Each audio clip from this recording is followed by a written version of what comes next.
మీ భూమి మీ హక్కు కార్యక్రమం ద్వారా రైతులకు సంపూర్ణ భూ యాజమాన్య హక్కులు కల్పిస్తూ ఆంధ్రప్రదేశ్ ప్రభుత్వ రాజ్య ముద్రతో పాటు క్యూఆర్ కోడ్ వంటి భద్రతా ప్రమాణాలతో నూతన పట్టాదారు పాస్ పుస్తకాలను పంపిణీ చేసిన మంత్రి ఆనం రామనారాయణ రెడ్డి. గత ప్రభుత్వ ముఖ్యమంత్రి ఫోటోలతో ముద్రించిన పట్టాదారు పాస్ పుస్తకాలు రద్దు చేసి ప్రభుత్వ రాజముద్రతో రైతులకు పట్టాలను పంపిణీ చేస్తున్నాం. రైతుకు అన్నం పెట్టే భూమికి రైతును రాజుగా చేయడమే తమ ప్రభుత్వ ప్రధాన లక్ష్యం. అధికారం చేపట్టిన తొలి కేబినెట్ సమావేశంలోనే ప్రజలకు ఇచ్చిన హామీ మేరకు గత ప్రభుత్వం రైతులకు ద్రోహం చేసేలా తీసుకొచ్చిన ల్యాండ్ టైటిలింగ్ యాక్టును రద్దు చేశామంటున్న మంత్రి ఆనం రామనారాయణ రెడ్డి. ఈ ముద్రలు ఇవి ఉండాలి ప్రభుత్వానికి. ఇక్కడ ఇది ఉంది, ఫోన్తో ఇది కానీ చేస్తే నీకు మొత్తం ఫోన్లోకి వస్తుంది. నీకు ఎప్పుడైనా పాస్ పుస్తకం నీకు కనబడాలేదు కానీ బీరోలో పెట్టేది పోయిందంటే కూడా చూసుకోవచ్చు. ఈ భూములు వివరాలన్నీ ఉంటాయి దీంట్లో. ఈ ఫోటో ఉంటుంది, ఇంగ్లీష్లో కూడా ఉంది, తెలుగులో ఉంది. నీ భూమి ఎంత ఉండేది, వాళ్ళ పొలాల్లో పంటలు పండించుకొని కుటుంబాలను పోషించుకుంటూ బిడ్డల్ని చదివించుకుంటూ బిడ్డల యొక్క భవిష్యత్తుకి నేను రైతునే చెప్పుకొని గుండె మీద చేసుకునేటువంటి రైతుని నువ్వు మోసం చేయడానికి ప్రయత్నం చేసేవే. ఇది ఏమాత్రం క్షమించరానటువంటి విషయం. ఇప్పటికే అసలు ఆ ప్రభుత్వాన్ని మీరు ఓడించి ఒక కార్యక్రమం చేస్తే కేసులు పెట్టున్నాయి. ఆ కేసులు రుజువైతే జైళ్లలో యావజ్జీవ కారాగారంలో పెట్టాల్సినటువంటి వ్యక్తులు వారు. ఇలాంటి దుర్మార్గమైన పరిపాలన ఇచ్చి మోసం చేసే ప్రయత్నం చేశారు. కాబట్టి ఈరోజు ఈ పాస్ పుస్తకాలు ఇస్తున్నాం. ఇప్పుడు మన నియోజకవర్గంలో పాస్ పుస్తకాలు ఇస్తూ దీనికి చేసేటువంటి కార్యక్రమంలో ప్రతి గ్రామంలో ఎక్కడైతే గతంలో రీసర్వే జరిగిందో 5 మండలాల్లో జరిగింది. ఒక మండలంలో చేయలే, మన నియోజకవర్గంలో.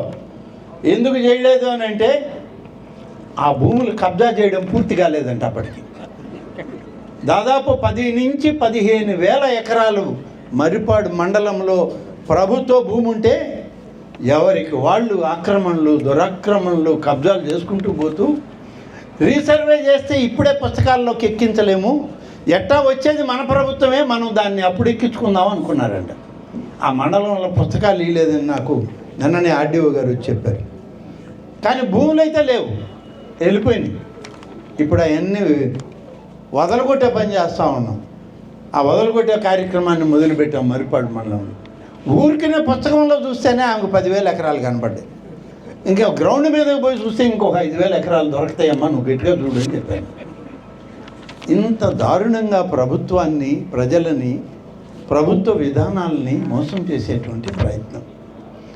ఈరోజు మన 5 మండలాల్లో ఇవాళ మనం చేసినటువంటి సర్వేలో ఇప్పటికే 5,000 చిల్లర పాస్ పుస్తకాలు తేలిని. ప్రతి ఊరిలో నిన్నటి నుంచి మొదలుపెట్టారు. ఇవాళ నుంచి నేను కూడా వస్తున్నాను. ఇక్కడ నుంచి మీ అందరికీ మనవి చేస్తూ ఉన్నా, ప్రతి నెల 1వ తారీఖు నుంచి 7వ తారీఖు వరకు పెన్షన్లు ఇస్తూ పాస్ పుస్తకాలు కూడా ఏ గ్రామాల్లో రైతాంగానికి తయారవుతాయో అవన్నీ ఇస్తూనే పోతాం. డిసెంబర్ 31వ తారీఖు వరకు, అంటే 1 సంవత్సర కాలం రైతుల్ని కాపాడడానికి ఎంత వ్యయమైనా, ఎంత ప్రయాసలైనా, ఎంత ఇబ్బందికరమైన పరిస్థితులు వచ్చినా కొనసాగిస్తామని చెప్పి ఈనాడు గౌరవ ముఖ్యమంత్రి గారు తీసుకున్న నిర్ణయాన్ని మీ అందరికీ నేను మనవి చేస్తూ ఉన్నాను. ప్రతి నెల 9వ తారీఖున ఈ రాష్ట్రంలో ఏదో ఒక నియోజకవర్గంలో, ఏదో ఒక మండలంలో, ఏదో ఒక గ్రామంలో పాస్ పుస్తకాలను వెరిఫై చేసి ఇంటింటికి పాస్ పుస్తకాలు ఇచ్చే కార్యక్రమంలో గౌరవ మన ముఖ్యమంత్రి శ్రీ చంద్రబాబు నాయుడు గారు కూడా పాల్గొంటామా అంటారని చెప్పి ఆయన కూడా నిన్ననే కన్ఫర్మ్ చేయడం జరిగింది. కాబట్టి రాబోయేటువంటి 12 నెలల్లో, ఈ 12 మాసాల్లో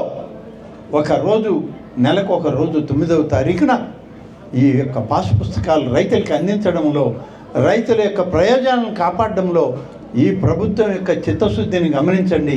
చంద్రబాబు నాయుడు గారి దగ్గర నుంచి పవన్ కళ్యాణ్ గారి దగ్గర నుంచి, అలాగే భారతీయ జనతా పార్టీ నాయకుల దగ్గర నుంచి, మంత్రుల దగ్గర నుంచి అందరం కలిసి ప్రతి నెల ఈ పాస్ పుస్తకాల పంపిణీ చేస్తాం. రైతు ప్రయోజనాలని కాపాడుతాం. మొత్తం మీద మన రాష్ట్రంలో ఉన్నటువంటి రైతుల యొక్క సంఖ్య, పాస్ పుస్తకాల సంఖ్య 1 కోటి ఉంది. ఈ కోటి దుర్మార్గమైనటువంటి ఆలోచనతో పాడు చేసినవి అన్నీ ఇవాళ కొత్త పాస్ పుస్తకాలతో మళ్ళీ వాళ్ళకి యాజమాన్య హక్కులను, వాళ్ళ అధికారాన్ని, వాళ్ళ భూమి వాళ్ళదే అని గర్వంగా చెప్పుకునే విధంగా ఈ యొక్క పాస్ పుస్తకాలు తయారు చేసి ఇవ్వడం జరుగుతుంది.